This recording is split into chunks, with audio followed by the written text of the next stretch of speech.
the kind of transition when you don't prepare yourself or you just go straight in, very overwhelming. But hello, I'm 16. My name's Naomi, and I'm just kind of here to talk about it a little bit because this is my experience with it. I've never seen anyone else's experience really on YouTube, and I hope it'll help someone. But my experience with it, I found out a couple things. One, it's definitely not like the movies. There's no mean girls, there's no nerds, nothing like that. There's a lot of the bullying will be done online, first and foremost, or a lot of times behind your back, not towards your face, which I've learned about the hard way. Two, it is true you will make your friends and you will not make your friends. Basically saying there are very nice people out there that are willing to let you in, but for others, it's really hard to kind of tell when you haven't had that social interaction who to trust and who to not trust. And I've been going through that process lately of finding who I can trust and who I can't. Because a lot of times in high school, you're going to get in there and you're going to start asking questions like, okay, so who is so-and-so? Or kind of, get details on people. You can't really rely on other people when it comes to them telling you details about them. Because a lot of times it's either one way or the other. Oh, they're a nice person. They might not be. At least towards you. They're a bad person. Sometimes people are just hurt. But that's besides the point. You always have to learn things on your own, at least through high school. It's a learning experience, so I guess that's why they call it high school. I'm currently a freshman right now, and I'm in my second semester, and it's a nice process, but you do make your enemies, and if you want to or not, you will get pulled into drama. I have. And people will try their best to get you in trouble. In that environment in homeschool, you don't have the opportunity to oh yeah, I have to show myself above other people. No. You know who you're against? Your pet dog. Yeah, that's your classmate. And so you don't really have to develop many relationships with other people and kind of know your boundaries.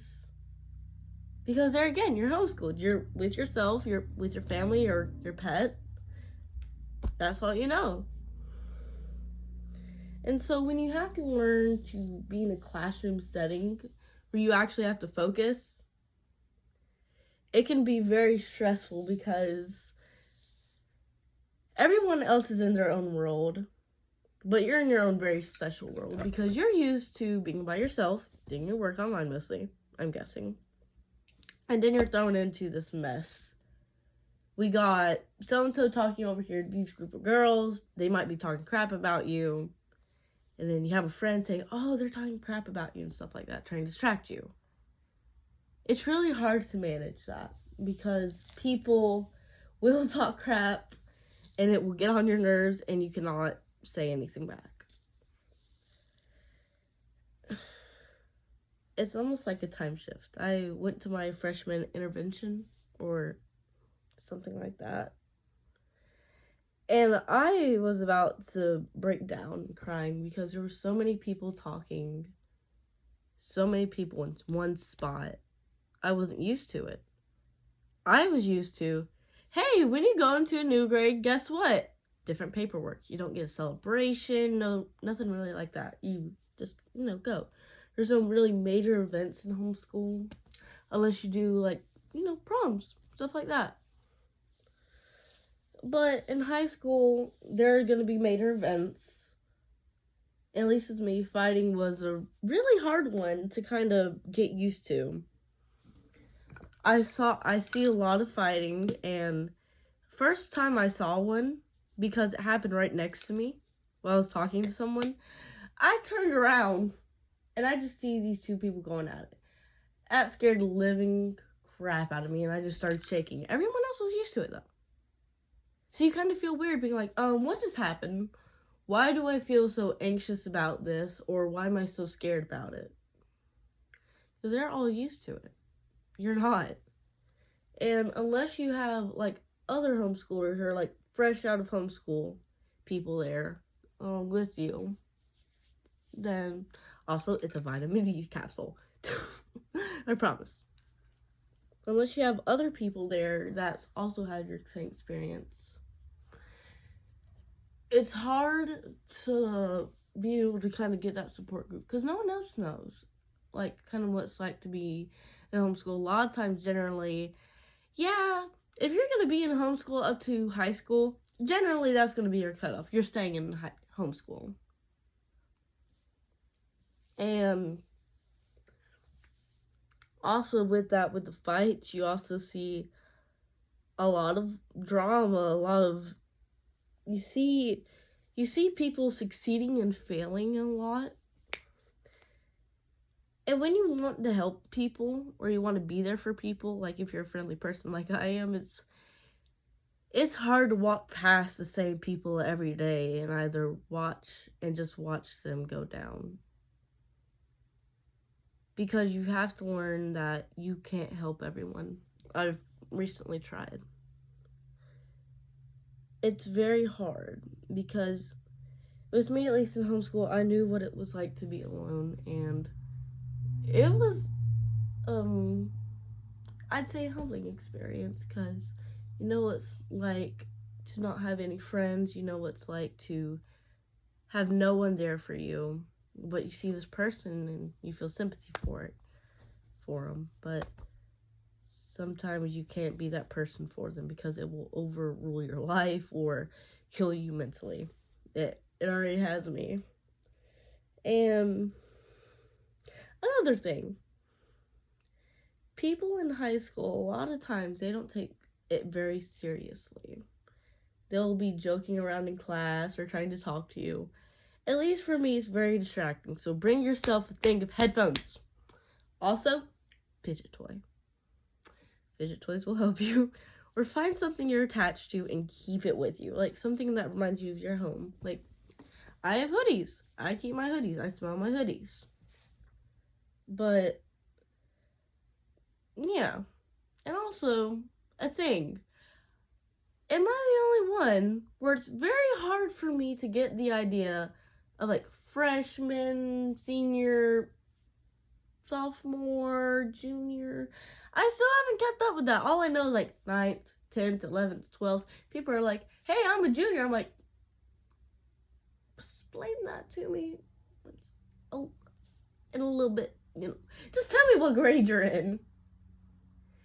And everyone just looks at you weird, just like, you don't know the words to what grade I am in. Or I'm sorry, I stutter a lot, but it's hard. And also, class periods. I've never had a class period at homeschool. You know what I did? I did my work. I got up. I went in my pajamas. Went to my desk. Did my work. Done. But with high school, oh no, you have to wear strict things. You have to wear strict things. It's a very controlled environment that you're not used to. Because at home, you're by yourself a lot of times, or that's just you. You can wear whatever you want. Who's going to judge you? The dog? No. I mean, if your dog is judgmental, then I'm not saying anything, but that's just but that's one mess I'm not going to deal with. But, yeah, when you have only a dog to kind of judge your actions in homeschool, it's hard to deal with other people judging you. I got judged a lot for being myself. I have ADHD. And I like being out there. I like putting my name out there for everyone to see. And it's kind of hard when you want to learn everything, but there at the same time, you're being looked at by 30 other people. And all you want to do is just learn, and you want to be something, but at the same time you feel this pressure to be slow with it, to kind of take others pace with it. You feel judged if you ask a question or you answer something. And I feel that a lot too. Thing is, I sit at the front because I cannot sit in the back. It makes me too nervous. And I sit in the front so I can focus on the teacher. And I can watch her. Always let your teachers know your situation, because a lot of times in homeschool you'll miss like certain steps of your learning.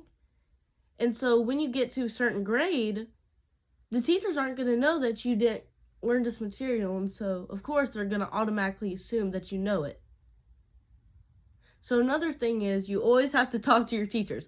I know it seems like a sucky thing to do, but gosh dang, they hold your education in their hands. So I'd say sit there and just say whatever, just tell them. They'll help you out.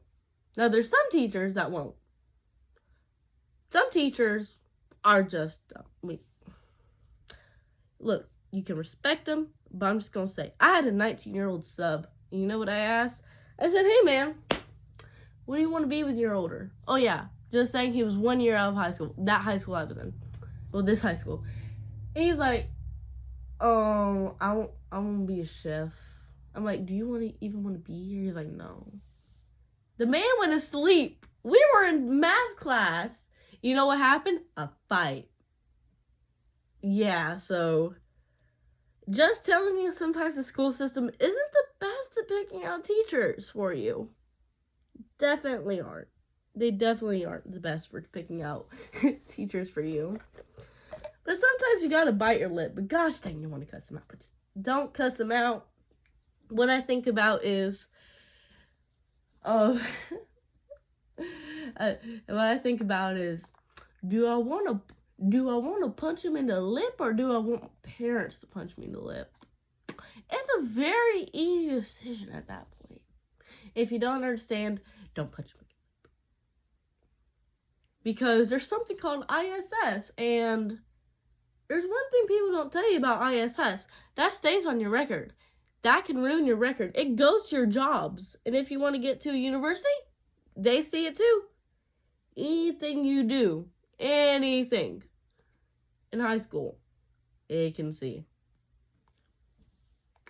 So when you get out of homeschool, you're used to being by yourself, and then you get thrown into this basically it feels like a prison with the way they call out names and all this stuff. It's very hard to learn your boundaries as quick as they want you to, because they throw you in. You're supposed to know your place. You're supposed to know where to go, when to get there, what people to go talk to. I've just gotten here. There's at least 100 teachers in here. And they expect you to learn all this the first day. And gosh, is it hard. Because you'll go to other people, and it's very intimidating to go ask other people. Because at least for me, I always feel like a burden. I'm very stubborn, so I like to do things by myself. And so it's very hard for me to ask other people. And so I would kind of just shy away. And I just go figure it out myself. Yeah. Also, don't ever be afraid to kind of be yourself, or just let yourself shine in high school. You can be goofy, you can be all that, but just focus on your education more. That's the reason you're in high school, is to be educated, be smart, feed your brain, push information. But always do your research, and always do your homework. That will help you. Take very good notes. In homeschool, you take very good notes, but generally in high school, no, you gotta jot those down. They don't wait for anybody. I sat there and asked my animal science teacher, hey, sir, are you gonna post these online today? Because I missed a few. He's like, I'll post it next week. You know what? sir, the test is tomorrow. I'll post it next week so you can get your notes in. I need the notes today. They have 30 other people there. They don't wait for no one. It is either you run or you get run over. And I learned that very quickly. So sometimes you gotta take mental notes. And with my ADHD, it's horrible having to take mental notes. Another thing, be nice to your substitute teachers. Talk to them. They're having a very hard time because they don't know your classroom. And they're just going in there just like, I'm watching y'all for today. Well, my thing is, the teacher will give us like an assignment. They'll put it on the board. And you're having trouble with it. You know what these say? Well, I'm not your teacher and I'm not educated. Well, you've been in this thing for like, let's say 20 years. You should have at least picked it up a little bit. And since you're our substitute teacher, shouldn't you be qualified to help us and not just babysit us? What are you being paid here for? Why? Are you just here to scrutinize how we act, write down notes, and be like, so-and-so was doing this, so-and-so was doing that? And then just have the teacher go in our classroom and say, this is the worst behavior I've seen in my 10 years of teaching. No, you're supposed to help us. Teacher's in the name. Look it up. What's the definition of teacher? I don't know. I won't look it up. I'll leave that to you. But as I said, we really need some good qualified people. But the thing is, we got to pay our teachers more. And also, thank the janitors. Don't leave a mess. They'll be very thankful for that. But I know this was very much a ramble. I know this is kind of the first time I've posted a video on YouTube. But even if this helps one person, my job is done. I might post more. I don't know. But if it helps you, I will be very happy. Thank you.